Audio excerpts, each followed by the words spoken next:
Hi hello నమస్తే welcome to on TV on time on news. Parliament ఎన్నికలు సమీపిస్తున్న వేళ ప్రధాన పార్టీలు పోటీపడి ప్రచారాన్ని అయితే ముమ్మరం చేశాయి, ఉధృతం చేశాయి. మరి వివిధ కార్యకర్తలను కూడా సమాయత్తం చేసి మరి ప్రచారంలోకి అయితే వెళ్తున్నారు. ఈ నేపథ్యంలో మనం భువనగిరి పార్లమెంటు నియోజకవర్గ పరిధిలో ఉన్నాము. అయితే ఇక్కడ ఇబ్రహీంపట్నం అసెంబ్లీ సెగ్మెంట్లో ఉన్నాం మనం ప్రస్తుతం.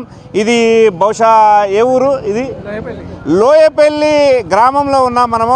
లోయపల్లిలో చాలామంది రైతులు కావచ్చు, లేకపోతే ఈ గ్రామస్తులు ఉన్నారు. వారిని అడిగి మరిన్ని విశేషాలు తెలుసుకుందాం. రాబో కాలంలో ఎంపీగా ఎవరు రాబోతున్నారు, అలాగే మరి గత పాలన ఎట్లా ఉండే, ఇప్పుడు ఎట్లా పాలన నడుస్తా ఉన్నది అనే తదితర అంశాలను. అమ్మా నమస్తే.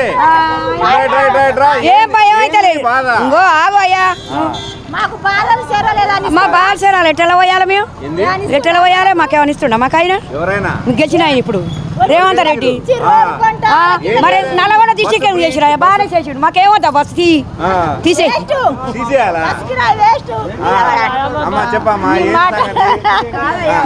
పేరేం పేరు బిడ్డ. ఇంకో మాకు ఆయన ఏమన్నాడు, 2500 వేస్తున్నాం మహిళలకు అన్నాడు, 4000 పింఛన్ అన్నాడు. ఇంకో అది నివాడు ఏంది పిరికార అంట అన్నాడు. ఇంకో భూములకు అంట వేయడంట. భూములకు ఎందుకు వేయడు ఆయన? కేసీఆర్ ఎట్టేసి అట్ట వేస్తేనే ఉండాలి, లేకుంటే సంవత్సరం లోపలే వెళ్ళిపోతాడు. భయం ఏం కాదు మాకు. కేసీఆర్ పరిపాలన బాగుందా, రేవంత్ రెడ్డి పరిపాలన బాగుందా? ఈయన బతకాలి, ఆయన బతకాలి. ఈయన పద మీదకి ఎక్కి ఈయన 5 ఏళ్ళు ఉన్నావాను, ఆయన 5 ఏళ్ళు. నువ్వు కూడా అట్టే ఇయ్య మాకు అంటే మాట తప్పొద్దంటావు. మనకి ఇస్తుండా పిరి? మాకు ఇదే పరిస్థితి. పిరి కరెంట్ ఇస్తుండా మాకు? ఎక్కడిది పైసలేనా? మేము ఇక పొద్దుగాల పోతే ఇప్పుడు వస్తున్నాం. మరి మళ్ళీ 500 ఎట్ట పడుతుంది? మేము పొద్దున పోతే ఎందుకు మరి ఆ బస్సు ఓకే ఓకే ఓకే. ఇప్పుడు మీ ఓట్లు వస్తున్నాయమ్మా, ఓట్లు వస్తున్నప్పుడు మరి ఎవరు ఏక తప్పదు కదా, వేస్తాం. కానీ ఇది పీర అన్నారు. పీర అన్నప్పుడు మాకు పీర అయితే ఇస్తలేడు, పైసలేనాయి. ఏంది ఏం చేస్తుండే ఇప్పుడు ఆయన? మాకు రోడ్ అని చేసి కేసీఆర్ వేసినట్టే చేయండి రేవంత్ రెడ్డిని. భయం ఏం పడతలేము ఇప్పుడు, ఏం భయపడం. రైతు బంధు ఇచ్చిండు, ఏంది 4000 పింఛన్ చేసిండు ఆయన. ఏంటిది కళ్యాణం లక్ష్యం ఇచ్చిండు. నువ్వు కూడా అట్టే చెయ్యి. అవును అంతేనా? అవును. రైతు బంధు ఇల్లు కూడా లేదు ఆయన. ఇల్లు ఖర్చు అయితే మాకు బాత్రూమ్ ఎందుకు బంధు. మరి మా కేసీఆర్ ఎడ చేసిండు అక్కడ ఏమని రేవంత్ రెడ్డిని రమ్మని మేము భయపడం. ఇందిరమ్మ కొడుకు మనని కూడా భయపడం మేము. ఇస్తా అన్నాడు, పింఛన్లు కూడా ఇస్తలేడు. 4,00,000 అవి లేవా? మాఫీలు లేవా?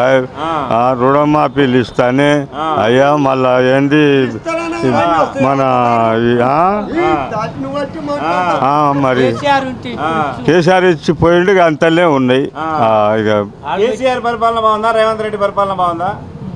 అదే మంచిగా ఇచ్చేయండి కానీ ఆయన రుణములు చేయడానికి అది ఆయన పింఛన్ 4,00,000 ఇస్తాను అవి ఓటు పోయిండు.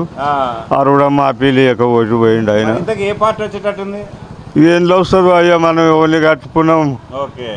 ఎవరు పెడతారో ఎవరు చేస్తారో ఎప్పుడు వస్తుందో తెలియదు.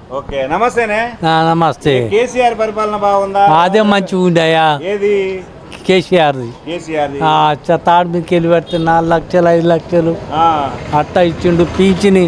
అది వరకు కాంగ్రెస్ ప్రభుత్వం ఉన్నప్పుడు 50 ఇచ్చేది. వాడు వచ్చినాకనే 2000 ఇచ్చిండు. వాడు వచ్చినాకనే గీత కార్మికులకు రకాలు బంద్ చేసిండు. అన్ని మంచిగా చేసిండు కేసీఆర్. ఇప్పుడు కూడా వచ్చే అంతే కోపు. కేసీఆర్ గారి పార్టీ వస్తుంది అంతే. కేసీఆర్ పార్టీ నుంచి కేసీఆర్ పార్టీ నుంచి ఎవరు నిలబడతారు ఎరికేనా? ఎవరు నిలబడ్డా కానీ ఈ పింఛన్ వేస్తోళ్ళు మట్టుకు మాకు 4,000 ఇవ్వలేదని కాంగ్రెస్కి వేయరు. కేసీఆర్ గారికి వేస్తారు 2,000. అంతేనా? అంతే. అంటే ఇంకా మరి బస్సు ఫ్రీ పెట్టినా అంటున్నాడు, గ్యాస్ ఇస్తావు, గ్యాస్ లేదు, గీసు లేదు, ఏది లేదు. అంత ఇది లోపు అక్కడికి వెళ్ళి వస్తుంది కానీ నడవ మింగుడు దొంగలు. నమస్తే బ్రదర్. నమస్తేనా. ఏం సంగతి రాజకీయాలు ఎట్లట్టున్నది ఇక్కడ? రాజకీయాలు అంతా బాగానే ఉన్నాయి.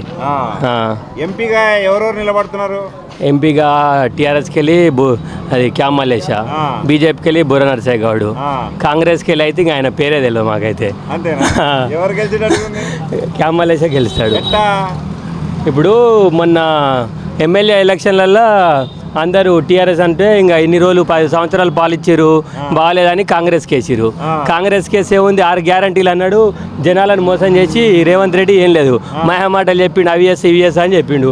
100 రోజులనే రుణమాఫీలు చేస్తున్నాడు, పింఛని 4000 ఇస్తున్నాడు, మహిళలకు 2500 ఇస్తున్నాడు, ఉచిత కరెంటు 200 యూనిట్లకు ఉచిత కరెంట్ ఇస్తున్నాడు, 500 గ్యాస్ ఇస్తున్నాడు, రైతులకు ఇది మన బోనస్ ఇస్తున్నాడు, కౌలు రైతులకు 15000 ఇస్తున్నాడు, రైతులకు 12000 ఇస్తున్నాడు. ఉన్న భూమికి ఇప్పటి వరకు రైతు బంధు గిట్ట ఇంకా ఏనేయలే, చేసిన ఒక్క ఆమెకి ఒక్కటి గిట్ట ఏం చేయలే. ఓరే సార్ జనాలు ఏమో అది అనుకున్నా ఏదో చెల్లి అది ఇది చెప్పి జనాలను మొత్తం పిచ్చిపోకోలని చేసి అది చేసిండు. జనాలు ఏం చేసిరంటే మన ఏమంటారు పాలిచ్చే భార్యను అమ్మి దున్నపోతు నేర్చుకున్నట్టు అయిపోయింది వాళ్ళకు. పాలిచ్చే భార్యనేమో కేసీఆర్, దున్నపోతేమో రేవంత్ రెడ్డి.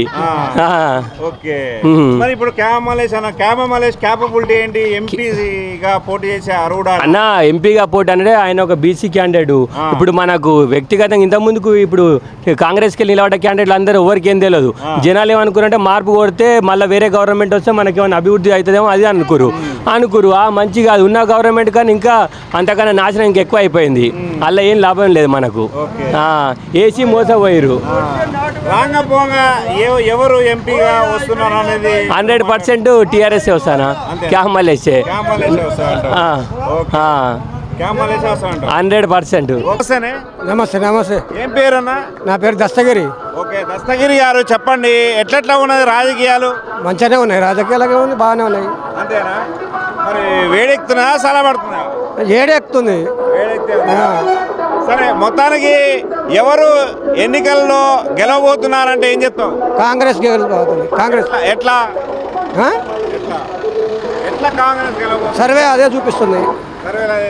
సర్వే అదే చూపిస్తుంది. Okay right. గత పాలన బాగుందా, ఇప్పుడు రేవంత్ పరిపాలన బాగుందా? రేవంత్ పరిపాలనే బాగుంది. ఓకే నాకు పేదలకైతే అదే మంచిగా అనిపిస్తుంది. Okay right. ఇక్కడ లోయపల్లికి సంబంధించిన సమస్యలు ఏమైనా ఉన్నాయా? సమస్యలు అంటే చాలా ఉన్నాయి, ఇప్పుడిప్పుడే కదా వచ్చేది. Okay okay. హలో నమస్తేనే. ఈడు వచ్చేసేసి ఏం లేదు, వాడు చేసి ఇది చేస్తా అది చేస్తా జాబులు ఇస్తా మడ్డ ఇస్తా అని అందరు అంటారు, కానీ ఇది మాఫీ చేస్తా అది మాఫీ చేస్తాడు చేసినోడు ఎవడు లేడు. వాళ్ళ రాజకీయం కొరకు వాళ్ళకు 2 లక్షల జీతం కావాలి, వాళ్ళు బాగుపడాలి, మొత్తం వాళ్ళే చేసుకోవాలి, కానీ ప్రజలకు చేసే శక్తి మాత్రం ఎవరికి లేదు. ఏమైనా వచ్చినప్పుడే ఉరుకులాడతారు, ఇచ్చినోడు ఎవడు లేడు, 10 రూపాయలు ఇచ్చినోడు ఎవడు లేడు. ఏమంటే ఒక ఆడవాళ్ళకు మాత్రం బస్సు పాస్ చేసి ఆడవాళ్ళకు దెబ్బలు కనిపిస్తుంది, అంతే ఉంది, ఏం లేదు ఇక్కడ అంతే ఉంది. కానీ ఈయన చేసి ఒడిపెట్టి 4,000 పింఛన్ ఇస్తున్నాడు, 2,000 పింఛన్, అవే 2,000 పింఛన్ ఇస్తున్నారు. గ్యాస్ చేస్తున్నాడు, అదే 900 రూపాయలు గ్యాస్ ఉంది, 900. ఈడు ఏం చేయలే ఆడేం చేయలే. చదువుకున్న గద్దలు అందరూ చచ్చిపోతున్నారు, ఊరి పెట్టుకొని మందు తాగి చచ్చిపోతున్నారు, పాస్ కాక చచ్చిపోతున్నారు. కానీ ఎవడు ఏం చేయ చదువుకున్న పోరులకు మాత్రం చూస్తాడు ఎవడు లేడు. ఏమైనా పోలీసు ఆలమాల గుదిలో పెట్టుకో పోలీసే అంటారు, కానీ చేసినోడు మాత్రం చదువుకున్న పిల్లలకు ఎవడు ఇవాళ దాకా బాగా పెట్టలే. చదివించినా వేస్ట్ అనిపిస్తుంది మాకు. ఆ కూలి 10 రూపాయలు కూలి చేసుకురాలి ఉంది ఇలా. సరే ఇప్పుడు రాగా పోగా ఈ మరి ఎన్నికలు అయితే వస్తున్నాయి, ఓట్లు అయితే గుద్దాలేగా, ఎవరికో కుద్దాం, ఇక ఏం చేస్తాము, ఇక టైం తప్పదు. అది వచ్చేటట్టుంది. ఏ పార్టీ అంటే ఎవరికి చెప్పలేము ఇప్పుడు మనం, ఎవరు చెప్పలేము. ఎవరు ఇంకో 10 రూపాయలు ఎవరు ఎక్కువ వాడికే ఓటేస్తారు, అది కూడా ఉంది. ఓకే కేసీఆర్ పరిపాలన బాగుందా, రేవంత్ రెడ్డి పరిపాలన? ఆడంతే ఉండి ఈడంతే ఉండి, రేవంత్ రెడ్డి వచ్చి ఇది చేస్తా ఆడి చేయలే ఈడు చేయలే. ఓకే ఏ సంగతి? రాజకీయం వేడిగా ఉందా చల్లగా ఉందా? రాజకీయం వేడిగానే ఉంది, చల్లగా ఎందుకుంటుంది. ఊర్లో తిరుగుతురా రాజకీయ నాయకులు? తిరుగుతారు, ఎవరు తిరుగుతురే? మరి రేవంత్ రెడ్డి తిరుగుతాడు. అంతేనా? రేవంత్ రెడ్డి వచ్చిండు ఆయనకి? వస్తాడు. Okay okay. ఎట్లట్టున్నది, ఎవరు గెలిచేటట్టుగా ఉన్నది? ఏమో ఆయన గెలిచేటట్టే ఉండు, కానీ మరి వస్తాడో రాడో ఇప్పుడు. అంతేనా? ఏదో అనుమానం ఉందా నీకు? అనుమానం ఎందుకు లేదు, అనుమానం ఉంది, కానీ డబ్బు తీసుకొచ్చి కొనుక్కపోయేటోళ్ళు ఉంటారు. ఎవరు కొనుక్కపోయేటోళ్ళు ఉన్నారే? ఇంట్లో గిట్టినా చిల్లరగా ఆడరా నీడు రాను నేను రాను ఇటు రాను, 10 రూపాయలు ఓడిస్తే ఆయనకి ఎవరికి తట్టుంది. మరి ఇప్పుడు ఎవరు ఇచ్చేటోళ్ళు ఉన్నారు? గట్టి వాళ్ళు ఎవరు ఉన్నారు? ఇక గట్టి వాళ్ళు ఎవరని మనకు చెప్తాం ఇప్పుడు కానీ తిరుగుతుంటే అర్థమవుతుందిగా కొంచెం. ఇప్పుడు ఆయన వచ్చి మా అంటే 2 నెలలు 3 నెలలు కూడా కాలే 3-4 ఏళ్ళే చేస్తున్నారు ఈ లోకం ప్రజ. ఆయన వచ్చి చదువుకోడా ఉన్నాయి లేని ఎక్కడిక్కడ మూలకున్నాయి మూటకున్నాయి చదువుకోడా చదువుకున్న దాకా కూడా ఆలోచన లేదా ఈడోడు అన్న కాలికి వచ్చింది గట్టు వచ్చింది కథ అంటురా నీతోటి కూడా మస్తుగా అనంగిన్నాము ఇట్లా. లేనిదైతే అంటారా నీతోటే ముచ్చట పెట్టిన అయితే లేనిదైతే అంటాం కానీ ఆయన అనుకోగానే అన్ని రాజ్యం మండలం మొత్తం రాజ్యానికి మొత్తం అన్ని చదువుకోవాలంటే ఒక్కసారి వస్తుందా? ఇప్పుడు అన్నం ఉడకడానికి ఒక మెతుకు చూస్తే చాలు మొత్తం చూస్తే పరిపాలన అంటే కొంత చూస్తే అర్థమవుతుంది అనేది అంటున్నారు అనేది నువ్వెందుకు అనుకుంటున్నావు? ఒక్క మెతుకు పెడితే చాలు అంటున్నావు. ఒక్క మెతుకు అయినా ఎంతసేపు కావాలి ఉడకటానికి? దానికి నీళ్లు వేయాలి, కడగాలి, దాన్ని ఎసరు పెట్టాలి, మంట పెట్టాలి. మరి అవన్నీ ఉడికని అయితే అప్పుడే అయితే ఓకే. మరి అన్ని లంకె బిందెలు ఉన్నాయని వచ్చిన అనే మాట కూడా ఆయనే అంటున్నాడు. లంకె బిందెలు ఏం లేవు ఈడ అది అన్నట్టుగా అంటున్నాడు. మరి ఏ మాటకైనా గంతకే ఉంది. ఏ అయినా కానీ సతీ అయినా కానీ సరే ఉన్న ఆయన ఏం చేసిండు? గుట్టలకే రాజ్యం తీసుకొచ్చిండు. ఓలు కేశారు అన్ని ఉన్న భూములు మొత్తం పాడు చేసుకొని పోయిండు. ఇప్పుడు మంచిగా మళ్ళీ పోయిట్ కాడుతుండట. ఏం పోయిటో ఆయనది ఏందో అనేది కథ. Okay right.